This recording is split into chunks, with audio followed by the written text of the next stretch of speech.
اعوذ باللہ من الشیطان الرجیم بسم اللہ الرحمن الرحیم فمن یرد اللہ ان یہدیہ یشرح صدرہ للاسلام ومن یرد ان یضلہ یجعل صدرہ ضیقا حرجا کأنما یصعد فی السماء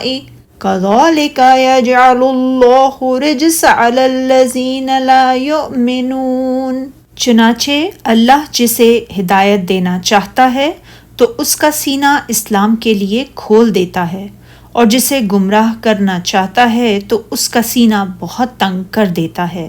جیسے وہ آسمان میں چڑھ رہا ہو۔ اسی طرح اللہ ان لوگوں پر پلیدی مسلط کر دیتا ہے جو ایمان نہیں لاتے۔ ارشاد باری تعالیٰ ہے، تو جس شخص کو اللہ چاہتا ہے کہ اسے ہدایت بخشے، اس کا سینہ اسلام کے لیے کھول دیتا ہے، اسلام کو اس کے لیے سہل اور آسان بنا دیتا ہے، اور اسے النشرح اور انثبات صدر حاصل ہو جاتا ہے۔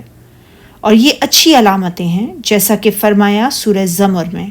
بھلا جس شخص کا سینہ اللہ نے اسلام کے لیے کھول دیا ہو اور وہ اپنے پروردگار کی طرف سے روشنی پر ہو۔ اور فرمایا سورہ حجرات میں، اور لیکن اللہ نے تمہارے لیے ایمان کو عزیز بنا دیا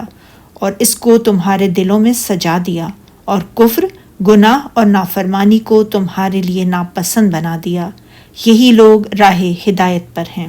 حضرت ابن عباس رضی اللہ تعالی عنہ فرماتے ہیں، اس کے معنی یہ ہیں، اللہ تعالیٰ اس کے دل کو توحید اور ایمان کے لیے کشادہ فرما دیتا ہے۔ ارشاد الہی، اور جسے چاہتا ہے کہ اسے گمراہ کرے تو اس کا سینہ تنگ اور گھٹا ہوا کر دیتا ہے، یعنی اس دل کے ہیں جو کسی بھی قسم کی ہدایت کو قبول کرنے کے لیے تیار نہ ہو، اور جس تک ایمان کی قطعاً کوئی رسائی نہ ہو، اور جس دل پر ایمان بالکل اثر انداز نہ ہو سکتا ہو۔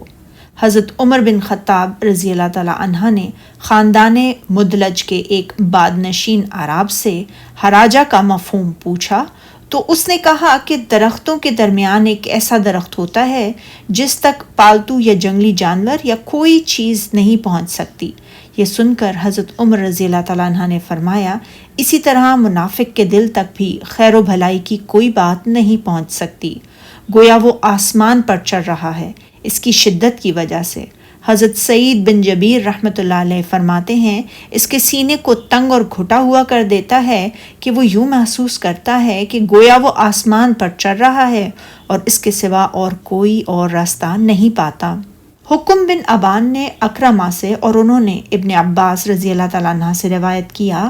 کہ اس کے معنی، جس طرح ابن آدم آسمان تک پہنچنے کی استطاعت نہیں رکھتا، اسی طرح اسے اس بات کی بھی استطاعت نہیں کہ توحید اور ایمان اس کے دل میں داخل ہو، سوائے اس کے کہ اللہ تعالیٰ توحید اور ایمان کو اس کے دل میں داخل فرما دے۔ امام ابو جعفر بن جریر فرماتے ہیں، اللہ تعالیٰ نے یہ کافر کے دل کی ایک مثال بیان فرمائی ہے کہ وہ ایمان کے قبول نہ کرنے اور ایمان کے اس تک پہنچنے کے لیے اس طرح تنگ ہوتا ہے جس طرح وہ آسمان پر چڑھنے سے عاجز اور درماندہ ہے، کیونکہ یہ بات اس کی استطاعت اور قوت سے باہر ہے کہ وہ آسمان پر چڑھ سکے۔ ارشاد باری تعالیٰ، اسی طرح اللہ ان لوگوں پر پلیدی مسلط کر دیتا ہے جو ایمان نہیں لاتے، یعنی جس طرح اللہ تعالیٰ ان لوگوں کے سینے کو تنگ اور گھٹا ہوا کر دیتا ہے جن کو وہ گمراہ کرنا چاہتا ہے، اسی طرح اللہ تعالیٰ ان جیسے اور ان لوگوں پر جو اللہ اور اس کے رسول صلی اللہ علیہ وآلہ وسلم پر ایمان لانے سے انکار کریں،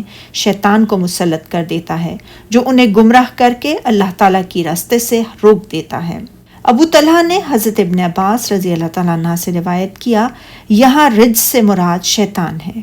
مجاہد فرماتے ہیں کہ رجس سے مراد ہر وہ چیز ہے جس میں کوئی خیر و بھلائی نہ ہو۔ عبد الرحمن بن زید بن اسلم کا قول ہے، رجس کے معنی عذاب کے ہیں۔ سبحانک اللہم و بحمدک، اشہد ان لا الہ الا انت، استغفرک و اتوب الیک۔